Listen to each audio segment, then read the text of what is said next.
I think you rarely see on stage husband and wife co-founders. Back in the room, we have a lot of fun meeting entrepreneurs, but they never come with their spouse.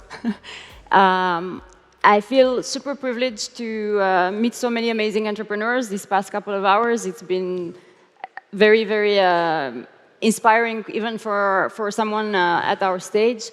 One thing that I'm curious before I tell you about our story is how many of you already use Chili Piper?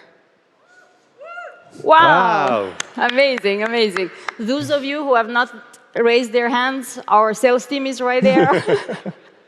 They're going to make sure that you're a customer as well. I'm here with Nicolas, and we're going to talk about Chili Piper. We're now in 43 countries. We're 250 employees. We got a financial transaction recently that got us to a valuation close to $1 billion. And we wanted to talk about some of the lessons that we've learned along the way. And it's a very, very unusual story. As you can tell, we're a very unusual founding couple as well. And I'm going to let Nicolas start. Sure. So I'll start with the early days when we decided to start the company. We decided to bootstrap. And you know, there's always something that goes wrong in the early days, like your website crashes, your investors don't come. In my case, it was different. The first thing that went wrong is that I got fired by my wife. And that was in the first 6 months. And when she explained why I was fired, I had to say that I was actually, that she was right, that I was doing the wrong things. So that's when we realized with Alina, you want to go to the next slide, that there's, of course, things around the product and the market, what you need to do, but there are also things about yourself. And we came up with this equation that you don't see well, but that you are the sum of your talents minus your limiting beliefs and habits. And one should pay as much attention as building your talents as you do as understanding your limiting beliefs and habits. So what happened is that the reason why she wanted to fire me is the next one, is that I had, for some reason, some apprehension. And the way she described it, she said, you're sabotaging the company. And that's because every time we were looking for a new opportunity, we'd make progress and would say, no, no, it's not going to work. Let's do something different. It's not going to work. It's not going to work. And eventually, she showed to me that it was a limiting belief in me, somewhere that was lacking this belief, and that we should pursue and try this avenue that we're trying. So that was a huge change for me to realize that I was actually sabotaging or doing things that were negative. And to a large extent, it's only because she's my wife that she could afford to tell me so directly. But what we did decide to do very early on is hire coaches to make sure that we both help people with their talents and we help them uncover the limiting beliefs, limiting habits, and fix them. So today we're going to talk mostly about that, about talent, limiting beliefs, and things that have happened to us that may happen to you that you should be aware of. You want to take the next one? Do you all hear the rain dropping? It feels like it's a perfect background sound for that rain. story. Hopefully with the sunshine at the end with the rainbow. Nicolas' transformation has been unbelievable. He's a beast. And talking about being a beast, I'm going to talk a little bit about labeling and how our society has taught us to label everything around us. I'm coming from a culture in communist Romania where things are very black and white. You're either good or you're bad. And if you're bad, you're going to get punished.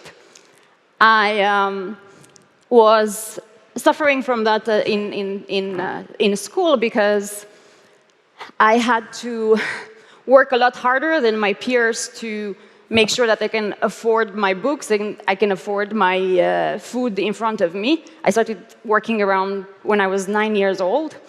And I would spend a lot of time working or either studying to make sure that I survive. As a result, I would not go to parties, I would not go to sports events, I would not go out to socialize with other people, and I was being labeled as a nerd, as if there was something wrong with me. And that label kind of stuck with me to the point where I was thinking, oh, I'm not going to do that because I'm a nerd, and nerds don't do that. It was very hard for me to let go of that type of labeling of myself and being so harsh on myself. But not only that, just finding labels for other people, because as soon as you find one, it stuck with them, and then they don't act in their best interest.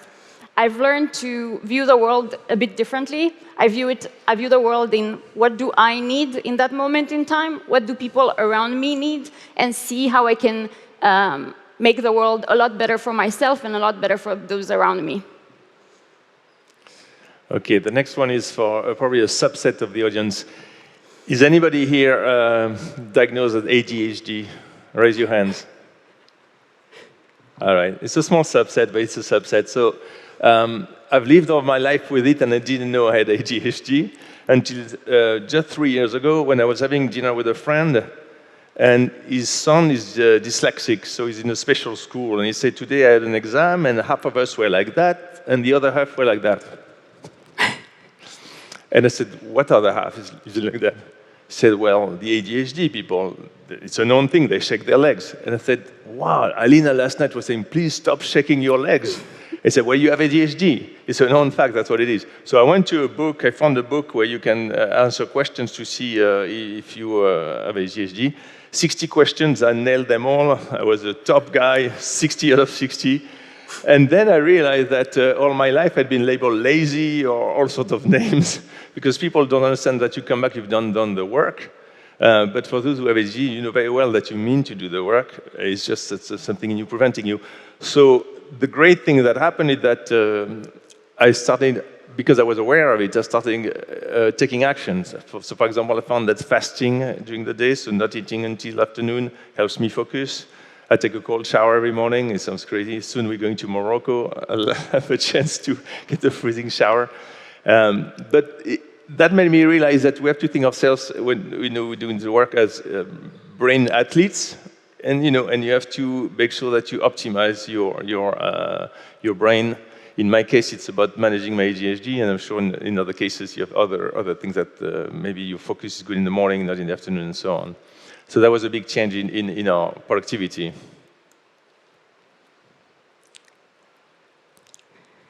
This one was a tough one for me. I grew up terrorized of fear.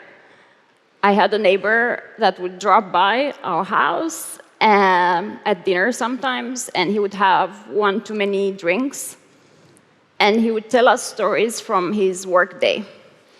He was working for the Communist Party, and his job was to kill people for a living, people who were against the communist regime. And the stories that I was hearing as a child were horrifying. When you live in that kind of environment, when your neighbor's job is to kill you, if you talk badly about the government, you learn a bad habit of mistrusting those around you. When you start in that level of emotional distrust, imagine me in 2016 starting a remote-only company where you're highly dependent on those around you to succeed. You for sure have to go beyond what one thinks trust should happen because you don't have working hours, you're not in the same location, you just have to make sure that you trust people to be their best version of themselves. And you get what you expect. If you expect people to slack, they're going to slack. If you expect them to be lazy, they're just going to be lazy. If you expect them to fail, they will fail. The only strategy that I had was to have the best assumption that they're going to achieve the best results. And that, for me, felt like a free fall. And yet, it was very, very effective. In our case, we're now a relatively large software company, all remote, and because we operate on trust as a currency, it's a reward that we get back, because now everybody's reputation is online. Everybody can check on you. What did they do in your previous job? They can go on LinkedIn. They can talk to your boss, to your friends, their coworkers. If you do things that are shady, everybody's going to find out. Everything is transparent. So being able to trust people around you and operate with best intention at all times is a currency that now, in 2022, is a lot more important than any other currency we have. And it was important for me to be able to get from a low state to a high state, but I'm very grateful I was able to transform. Okay, so when we started the company, it was really about taking advantage of our talents and being free to do what we want, and we decided we'd go after revenue tech. So we started with a grand vision of going to reinvent revenue tech, sales tech, martech, and that. We just wanted to do a company to take advantage. And then, as you guys know, we started hiring all over the world, and we got our first company trip in Paris, where people meet one another, and there's a second in Ibiza. And then we realized that there was something magical happening. We were bringing people from all over the world, and we realized that as an organization, there's a lot more than a business can do than just deliver product and software. So we decided that there would be an additional mission to Chili Piper, and we wanted to do good. And so what happened is that in March 2021, we got a call from a company called Tiger Global, and the guy came and say, we want to give you 30 million, Series B.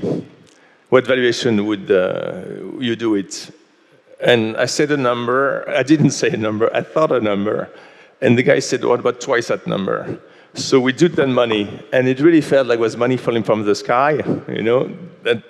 So we went to the board and we said, we're going to put $1 million to a foundation for nonviolence.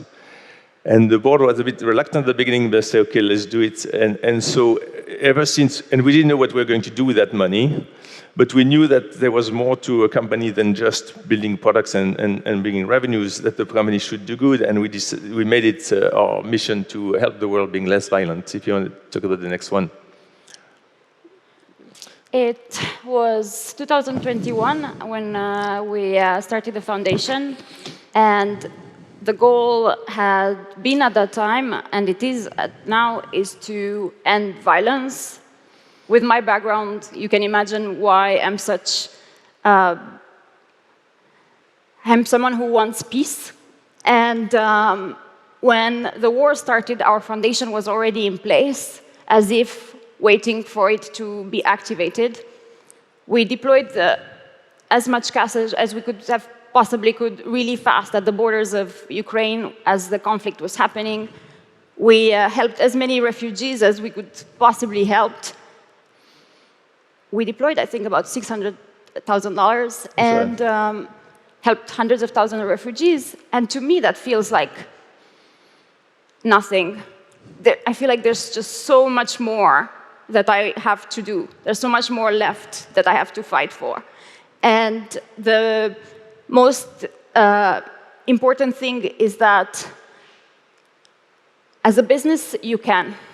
As a business, you have a voice, you have an ethical duty to be able to impact the world positively.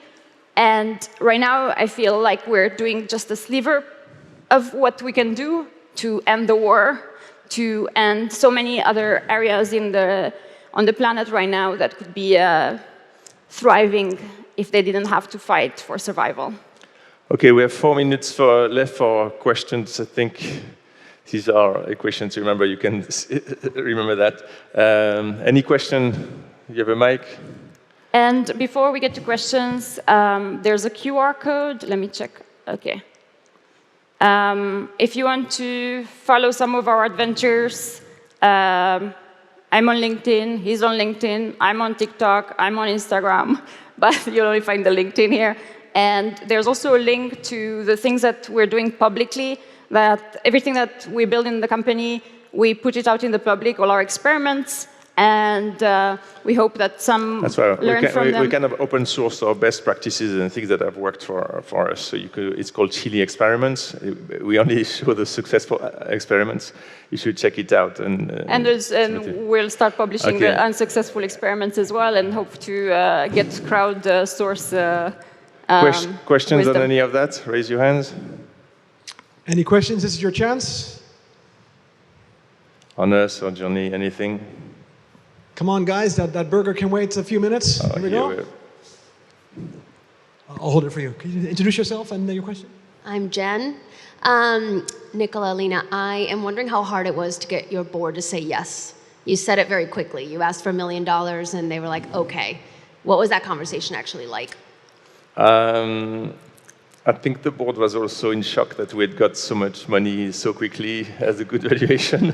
So there was a bit of euphoria there. And the reaction, what they really happened, they say, how about $500,000? And I say, no, 1 million. And so it was not so difficult. I think that we had the right momentum. We're actually quite fortunate in our board because they align a lot with our values, and that's right. Flashpoint works a lot with Eastern European entrepreneurs to elevate their profiles. We also have Baystand that's working a lot on racial injustice, and they're doing a lot of events to elevate the voices of black communities in US. And, even though everybody's in this economy is striving for financial success and survival, the reality is that you can't do things without helping others along the way. You lose on your values, and we were fortunate enough that they aligned with ours. It is true that our investors are very aligned with us, right? Any other question? Let me just get you over there.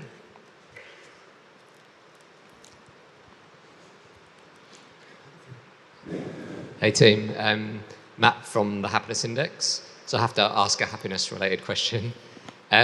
We observe something that in our data, that if you're happy at home, you're happier in your work, and if you're happier in your work, you're happier at home. Normally, when we're measuring people, they're not married. I'd love to know what your happiness has been like in terms of working together.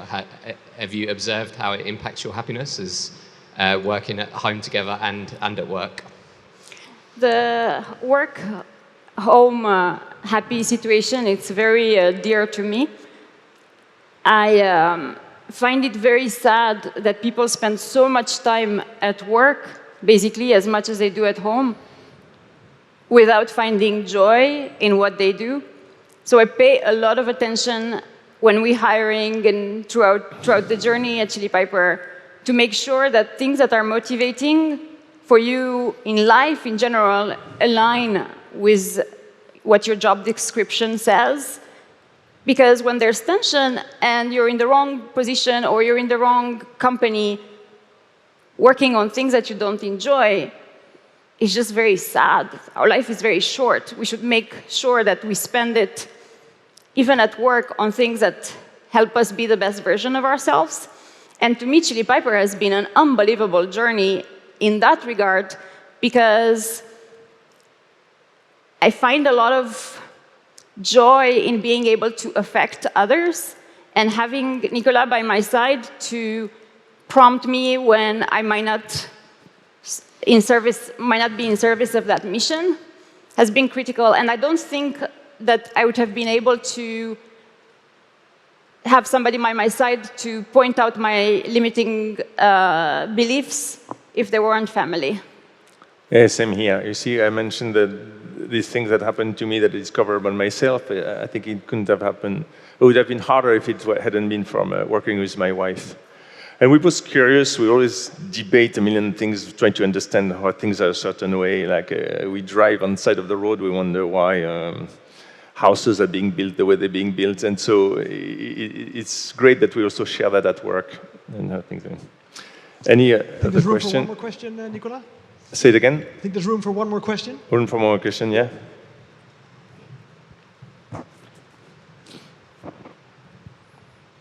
Hey, it's Stefan from Vezla, your friends. So, quick question. So, it sounds like Chili Piper is becoming a people company. With a company of your size, and it's A people company. And it's obviously rapidly growing. How do you keep a large remote team accountable for their OKRs, objectives, and all that fun stuff? I find that people are intrinsically motivated not by cash, not by bonuses, not by OKRs. People are intrinsically motivated to grow. You know, our entire journey is about growth. We all want to be a better version of ourselves. And when someone starts at a company like Chili Piper or at Vesa, if they don't know who they want to become, it's a lot harder to do the work that they have ahead of them. So we have a lot of structure to unearth that, to find, okay, what drives you, what motivates you, what you want to do when you grow up. And that's a question I ask myself all the time as well, because that's when you find your why, that's when you find the best strength in you to do your best job. And that's critical. Yeah, we're actually about to invest in a new software platform to better manage performance, OKR, and all that. But it's really, as Alina said, it's just to make sure that things are data-driven. The main driver is professional growth, and that when we tend to attract people who are very autonomous because we distribute it like that, and so people always do the work, and it's very easy to notice if things don't go quite right and see them. So it feels like organically it's working beautifully. Of course, we also have our annual trip that's there to motivate people. I've got to mention it because it's 2 weeks away from here. So last year we went to Tulum. We had a big party. It was amazing. And I'm sitting there drinking tequila, and people say, well, how are we going to beat that? And I'm thinking, we have to do something different. We can't just party more, because we've done Ibiza the year before, and I don't know, maybe on the moon you can party better, but I look at Croatia, but I didn't seem to be Tulum. So we say we're going to do something different. So we're going to go to the desert of Morocco. And it's fucking amazing because we have chartered two Boeings from Royal Air Maroc to fly all our employees into the Ouarzazate and the 72 SUVs to get to the desert of Morocco. At the time, we didn't know what the hell we were going to do in the desert. But it's okay, we have Alastair to do the DJing. But we decided that we're going to make it a retreat on non-violent culture. So doing reflections on the world of non-violence. We're going to publish these things. It's an experiment. We'll think. So you can come online on our website and see what happened to the Pipers lost in Morocco. I'm sure it'll be fun. All right. Thank you, everybody. Thank you, everybody. Great, thank you. Yeah, Nicolas and Alina, I would still like to thank you guys because for me, my personal goal, my mission as a presenter is actually to help deliver heartfelt experiences. And how do you do that? By opening up and showing your vulnerable side. And this is actually the first time, at least that I witness, has been done at SaaStock. So thank you for opening up so much. And I think that really helps making the world a better place. So awesome company. Thank you, everybody. Thank you.